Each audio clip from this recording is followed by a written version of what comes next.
Hello friends, welcome to my YouTube channel. हमने पिछली class में एंडोक्राइन ग्लैंड के बारे में बताया था, जिसमें एड्रिनल ग्लैंड तक हमने बता दिया है।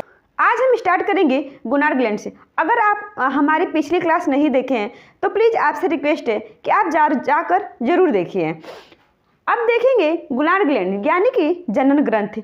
नाम से यह स्पष्ट है कि जब जनन ग्रंथि है तो उससे जनन हार्मोन ही निकलेंगे। जनन हार्मोन स्टेरॉयड के बने होते हैं। बाकी सब जितने हार्मोन हैं वो सारे प्रोटीन के बने होते हैं, लेकिन जनन हार्मोन स्टेरॉयड के बना होता है। ये दो तरह के होते हैं, एक मेल रिप्रोडक्टिव हार्मोन और एक फीमेल रिप्रोडक्टिव हार्मोन। मेल में टेस्टिस होता है और फीमेल में ओवरी होता है। मेल और फीमेल रिप्रोडक्टिव ऑर्गन को डिटेल में रिप्रोडक्शन नामक चैप्टर में देखेंगे। अभी के लिए इतना ही कि मेल और फीमेल दो तरह के होते हैं, जिसमें मेल में टेस्टिस होता है और फीमेल में ओवरी होता है। ये मेल में टेस्टिस से टेस्टोस्टेरोन नामक हार्मोन निकलता है, जो क्या करता है, टेस्टोस्टेरोन नामक हार्मोन निकलता है।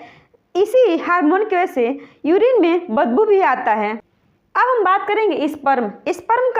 स्पर्म रिप्रोडक्शन में मदद करता है।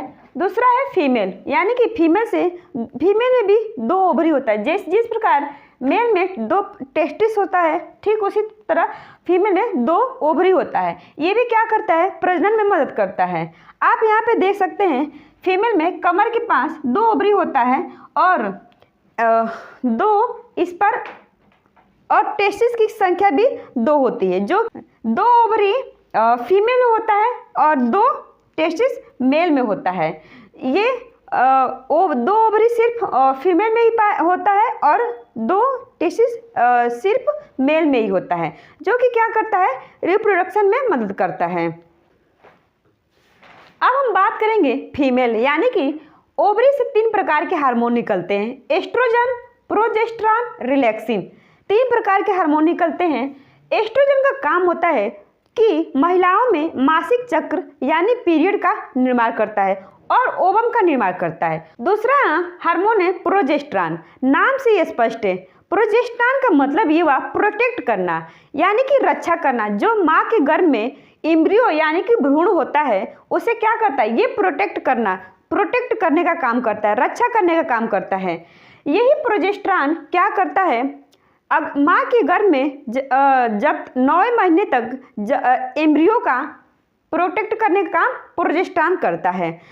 यही प्रोजेस्टेरॉन क्या होता है, कभी कभी इसकी मात्रा कम हो जाती है, तो यही प्रोजेस्टेरॉन की मात्रा क्या होती है, कभी कभी कम हो जाती है, जिसकी वजह से माँ के गर्भ में एम्ब्रियो का 1 या 2 महीने में ही नुकसान हो जाता है।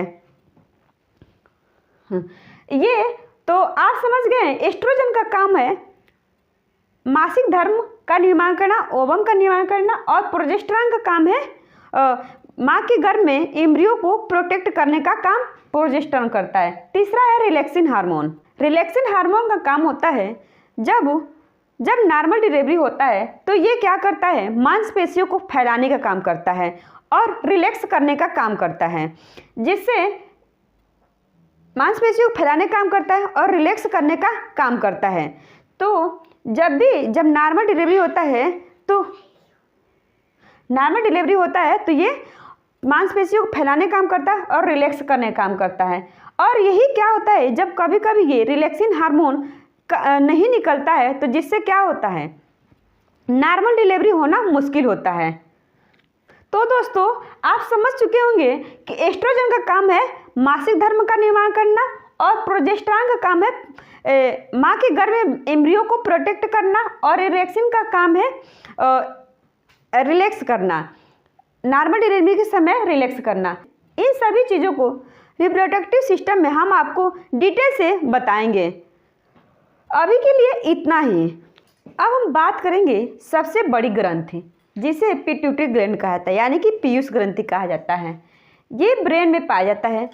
ब्रेन में होता है। आप यहाँ देख सकते हैं, ब्रेन में तीन प्रकार के ग्लैंड होते हैं, पीनियल ग्लैंड, हाइपोथैलेमस और पिट्यूटरी ग्लैंड। ये ब्रेन के सबसे बेस में पाया जाता है, इसीलिए इससे कहते हैं ब्रेन के बेस में, आधार में, यानी कि ब्रेन के बेस में होता है। इसकी 0.6 ग्राम होती है। ये बहुत छोटा होता है। ये ग्रंथि बहुत छोटा होता है और ये बॉडी को कंट्रोल करता है, इसीलिए इसे मास्टर ग्लैंड कहा जाता है। और हाइपोथैलेमस जितने भी तो ब्रेन में 3 प्रकार के ग्लैंड होते हैं, पीनियल ग्लैंड, हाइपोथैलेमस और पिट्यूटरी ग्लैंड, जो कि मास्टर ग्लैंड है। मास्टर ग्लैंड है। इससे 4 प्रकार के हार्मोन निकलते हैं। पहला हार्मोन है TSH, यानी कि थायराइड स्टिमुलेटेड हार्मोन, जो कि क्या करता है, जब भी शरीर में थायरॉक्सिन कम होता है, थायरॉक्सिन नामक हार्मोन की कमी होती है, तो ये थायरॉक्सिन बनाने के लिए थायराइड ग्लैंड को क्या करता है, उत्तेजित करता है। तो ये थायरॉक्सिन बनाने का काम करता है। दूसरा है STH, यानी कि सोमैटोट्रॉपिक हार्मोन। ये क्या करता है, सोमैटोट्रॉपिक हार्मोन वृद्धि नियंत्रण करता है। अगर यही सोमैटोट्रॉपिक हार्मोन किसी में ज़्यादा हो जाता है तो शरीर क्या हो जाता है, भीमकाय हो जाता है। बहुत ही शरीर क्या होता है, भीमकाय हो जाता है। अगर यही सोमैटोट्रॉपिक हार्मोन किसी में कम हो जाता है तो क्या हो जाता है, आदमी बौना हो जाता है। तो ये सोमैटोट्रॉपिक हार्मोन का काम हो गया वृद्धि नियंत्रण करना, और थायराइड स्टिमुलेटेड हार्मोन का काम हो गया थायरॉक्सिन बनाने के लिए, ये थायराइड ग्लैंड को उत्तेजित करता है, और STH वृद्धि नियंत्रण करता है। अब नेक्स्ट हार्मोन है LTH, यानी कि लैक्टोजेनिक हार्मोन। लैक्टोजेनिक हार्मोन का काम होता है दूध का निर्माण करना, जिसे प्रोलैक्टिन भी कहा जाता है। तो LTH का काम होता है, लैक्टोजेनिक हार्मोन का काम होता है दूध का निर्माण करना। और ये दूध का निर्माण जब हो जाता है तो दूध को आसानी से निकलने के लिए ऑक्सीटोसिन नामक, ये क्या करता है, दूध को स्राव करने के लिए ऑक्सीटोसिन नामक हार्मोन का स्राव होता है। ये क्या करता है, दूध का निर्माण करता है। LTH दूध का निर्माण करता है और ऑक्सीटोसिन दूध का स्राव करता है। इसी ऑक्सीटोसिन नामक हार्मोन को गाय भैंस में आजकल लोग लगाकर दूध को आसानी से निकालते हैं, क्योंकि ये दूध का स्रावण करता है। वैसोप्रेसिन हार्मोन, ये क्या करता है, पेशाब की सांद्रता को नियंत्रित करता है। अगर ये हार्मोन ज़्यादा हो जाए तो पेशाब क्या होता है, गाढ़ा हो जाता है और जलन करने लगता है, और अगर कम हो जाए तो क्या होता है, पेशाब पतला हो जाता है। तो हमने आपको पिट्यूटरी ग्लैंड से 5 प्रकार के हार्मोन बताए, जिसमें पहला हार्मोन है थायराइड स्टिमुलेटेड हार्मोन, और दूसरा है सोमैटोट्रॉपिक हार्मोन, और तीसरा है लैक्टोजेनिक हार्मोन, और चौथा है ऑक्सीटोसिन हार्मोन, और पांचवा है वैसोप्रेसिन हार्मोन। और इसके कार्य हमने बता दिया। इन पिट्यूटरी ग्लैंड से जितने 5 प्रकार के हार्मोन निकलते हैं उनको हमने बता दिया। नेक्स्ट वीडियो में मिश्रित ग्रंथि के बारे में पढ़ेंगे। आज का वीडियो हम यही समाप्त करते हैं। मिलते हैं नेक्स्ट वीडियो में, तब तक के लिए धन्यवाद।